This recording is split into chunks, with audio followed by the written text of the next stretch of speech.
আসসালামু আলাইকুম my lovely viewers. আমার গালিবাস সুইট ড্রিম চ্যানেল থেকে আপনাদের সবাইকে সুস্বাগতম। আজ নিয়ে আসলাম দারুণ মজার এক ডেজার্ট। আমার যা যা লাগবে: 1 কাপ কাঠবাদাম গুঁড়া, 1 কাপ গুঁড়া দুধ, 1 কাপ তরল দুধ, 1 চা চামচ এলাচ গুঁড়া, 1/2 কাপ খিরসা আর 4 টেবিল চামচ চিনি, 1 চা চামচ কেওড়া জল, 1 কাপ গুঁড়ো দুধ, 2 টেবিল চামচ ঘি, 1.5 কাপ তরল দুধ লাগবে আমার খিরসা তৈরি করার জন্য। বেশ কিছু বাদাম ও কিশমিশ কুচি আর 3 টেবিল চামচ চিনি। আমি এখন একটা প্যানে মালাই তৈরি করে নিব। মালাই তৈরির উপকরণগুলো দিয়ে আমি ডিম আছে আস্তে আস্তে নেড়ে নেড়ে শুকনো করে মালাইটা তৈরি করে নিব ব্রেডের ভেতর দেওয়ার জন্য পুর হিসেবে। ডিম আছে অনবরত নেড়ে পুরটা তৈরি করে নিতে হবে, নয়তো জ্বলে যেতে পারে। এখন বাদাম গুঁড়াগুলো দিয়ে দিলাম। প্রিয় ভিউয়ার্স, আমার রেসিপি যদি আপনাদের বিন্দু পরিমাণ ভালো লেগে থাকে তাহলে অবশ্যই কমেন্ট, সাবস্ক্রাইব, লাইকস করতে ভুলবেন না। ফ্রেন্ড অ্যান্ড ফ্যামিলির সাথে সম্পূর্ণ ভিডিওটা দেখার চেষ্টা করবেন। এখন আমি খিরসাটা দিয়ে দিলাম এবং হালকা আঁচে এটাকে অনবরত নাড়তে থাকব। আমার চুলার জাল ধিম আছে। এলাচ গুঁড়াটা দিয়ে দিলাম। সবার আগে নিত্য নতুন ভিডিও পেতে বেল বাটনটি অবশ্যই চেপে রাখবেন আর সুন্দর সুন্দর কমেন্টস করবেন। আপনাদের কমেন্টস পড়তে আমি খুব উৎসাহ বোধ করি। আশা করি আমার নতুন ইউটিউবের পাশে থেকে আমাকে সাপোর্ট করে যাবেন ইনশাল্লাহ। ঘিটা দেওয়ার পর দারুণ একটা স্মেল বের হয়েছে। প্রিয় ভিউয়ার্স, আপনারা যদি সামনে থাকতেন তাহলে বুঝতে পারতেন যে এটা কতখানি স্বাদের আর লোভনীয় হচ্ছে।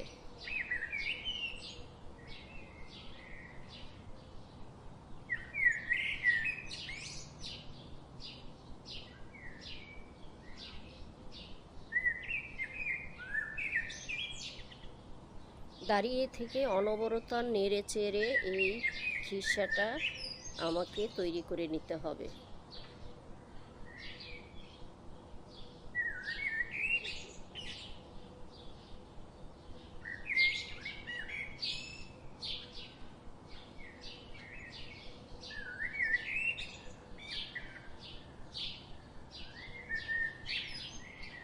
ভেতরের পুরটা আমার তৈরি। এই পুরটা এরকম নরম ও শুকনো হবে। আমি একটা ডিশে এটা ঠান্ডা হওয়ার জন্য তুলে রেখে দিব। তারপর ব্রেডের জন্য মালাই তৈরি করে নেব। একটা প্যানে আমি তরল দুধ, গুঁড়ো দুধ এবং এনাদার উপকরণ আস্তে আস্তে মেশাবো এবং ডিম আছে আমি হালকা ঘন মালাই তৈরি করে নেব। চিনি দিয়ে দিলাম। অনবরত নাড়তে থাকবো। আরও কিছু দুধ দিয়ে দিলাম, 1/2 লিটারের মতো। এখন কেওড়া জলটা 1 চা চামচ দিয়ে দিলাম। 1 চিমটি জাফরান দিব।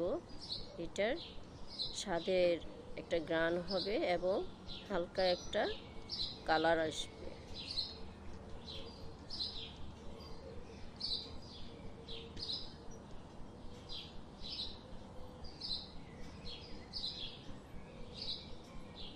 জাফরানটা দেখুন সুন্দর একটা রং ছেড়েছে, হালকা ক্রিমি ক্রিমি একটা কালার।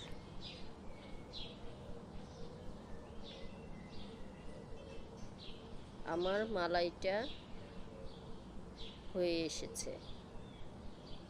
আমি এরকম ঘনই রাখবো, এর থেকে বেশি ঘন করব না। এরকম পাতলা ঘনই করব। এখন ব্রেডগুলো কিনে নিব। 4 কোনা ব্রেড হলে সবচেয়ে বেটার হয়।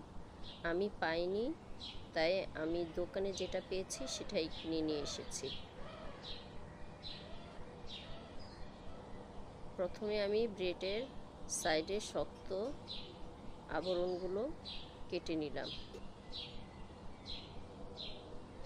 প্রতিটা ব্রেডই আমি এভাবে কেটে নিব।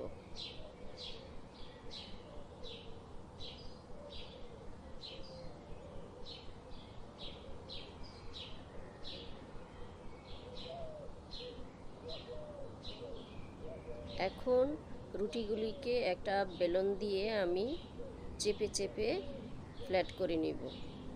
ফ্ল্যাট করার পর এর ভিতরে পুর ভরে আমি রোল তৈরি করে নিব।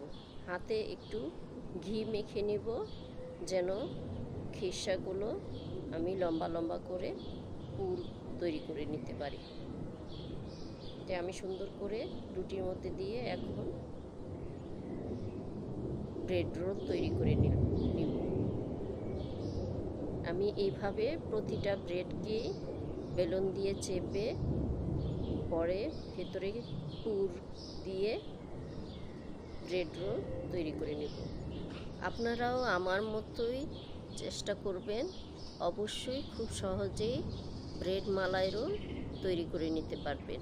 যে কোনো অকেশনে বা মেহমান আপ্যায়নে এটা এক দুর্দান্ত ডেজার্ট হিসেবে মেহমানের সামনে আপনি উপস্থাপন করতে পারবেন।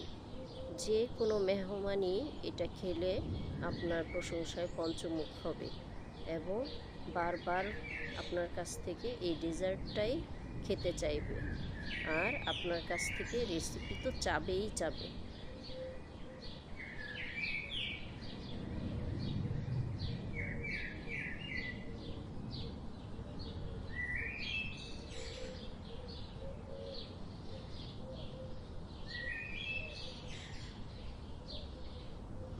সবগুলি ব্রেড রোল তৈরি করে আমি একটা ডিশে রেখে ওপরে মালাইগুলো আস্তে আস্তে দিয়ে দিব যেন এই ব্রেডগুলো সুন্দর ডুবে যায়। অবশ্যই আমি এই ব্রেড রোলগুলোকে 1 ঘন্টা রেস্টে রাখবো, এতে করে এই রসগুলো ব্রেডগুলো শুষে নেবে এবং এর স্বাদ দুর্দান্ত হয়ে যাবে। আপনারা একবার হলেও এই ব্রেড মালাই রোল করে খেয়ে দেখবেন, কী যে স্বাদ, না খেলে বুঝবেনই না। এখন আমি মালাই রোলগুলোর উপরে ওই যে কাটা কিশমিশ আর বাদামগুলো সেগুলো দিয়ে দিব। 1 চিমটি জাফরানও দিয়ে দিব যেন এর থেকে চমৎকার জাফরানের ঘ্রাণ আসে। আপনারা অবশ্যই এই ডেজার্টটা করে খেয়ে দেখবেন। দুর্দান্ত স্বাদের এক ডেজার্ট, ঝটপট তৈরি করে নিতে পারবেন এই ডেজার্টখানা।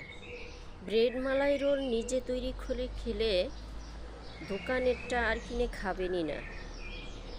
আপনার তৈরি নিজের হাতের তৈরি ব্রেড রোল দোকানের তৈরি মালাই রোল থেকে অনেক বেস্ট হবে।